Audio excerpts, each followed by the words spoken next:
মানিকগঞ্জে ঐতিহ্যবাহী তেরাবেড়া পার্বণ অনুষ্ঠিত হয়েছে। প্রতি বছর বৈশাখ মাসের ১৩ তারিখে এই অনুষ্ঠান ঘিরে বংশ পরম্পরায় এই উৎসব পালন করে আসছেন স্থানীয়রা। ঐতিহ্যের ধারাবাহিকতায় ১৩ শাকের তেরাবেড়া পার্বণ নানা আয়োজনে এবার পেয়েছে ভিন্ন মাত্রা।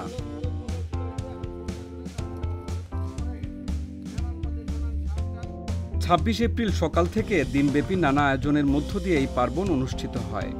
মানিকগঞ্জ সদর উপজেলার পুটাইল ইউনিয়নের জয়নগর গ্রামের সরকারের বাড়ির সুবিশাল উঠানে এই পার্বণের আয়োজন করে মানিকগঞ্জ কৃষি প্রতিবেশবিদ্যা শিক্ষণ কেন্দ্র ও স্থানীয় বাসিন্দারা। সহযোগিতায় ছিল বেসরকারি কৃষি উন্নয়ন সংস্থা বার্ষিক। সকালে আশপাশের কয়েক গ্রামের শতাধিক গ্রামীণ নারীরা ১৩ পদের শাক, যা বেশিরভাগই অচাষকৃত, তোলার উৎসবে যোগ দেন।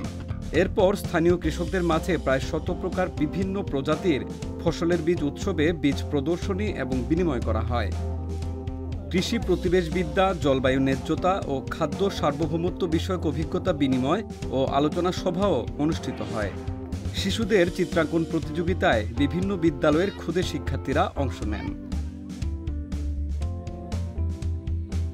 আলোচনা সভায় সভাপতিত্ব করেন কৃষানী পারুল সূত্রধর। গুটি বসন্ত থেকে তারপরে নানান ধরনের রোগ ব্যাধি থেকে আমরা যেন বাঁচতে পারি, সেই জন্য তেরাবেড়ার শাক খাওয়া আমাদের এটা নিয়ম। যতদিন বেঁচে থাকি ততদিনের জন্য শাকসবজি ভালো। তো তারপরে আমি এরকম অনুষ্ঠান কখনো দেখিনি। আজকে এসে যে অনুষ্ঠান দেখলাম আর যে ধরনের বীজ দেখলাম, সত্যি আমি খুব গর্বিত এবং আপনাদের মাঝে এসে আমি খুব আনন্দিত। মানুষ ৮০০ কোটি সারা পৃথিবীতে, তার বেশি। তার মানে প্রত্যেকেরই গাছেরও মা বাবা আছে, মানুষের আছে, কেঁচোর আছে, আরও সবারই আছে। কিন্তু তার জন্য যে জীবন শক্তি লাগে, তার জীবন শক্তি একটা বীজ।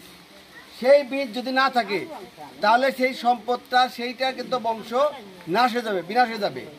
আমরা বংশ রক্ষার কথা বলছি। স্থানীয়দের উৎপাদিত ফসলের চাল, মুড়ি, কাসুন্দি, শাক, সবজি ও আম দিয়ে অতিথি আপ্যায়নে এক মিলন মেলায় পরিণত হয়। পরে শিশুদের চিত্রাঙ্কন প্রতিযোগিতায় বিজয়ী এবং সেরা শাক সংগ্রাহক ও সেরা ফসলের বীজ প্রদর্শনকারীকে পুরস্কার প্রদান করেন অতিথিরা। এ সময় প্রবীণ কৃষক ও কৃষানীদের সম্মানার্থে তাদের গায়ে উত্তরীয় পরিয়ে দেওয়া হয়।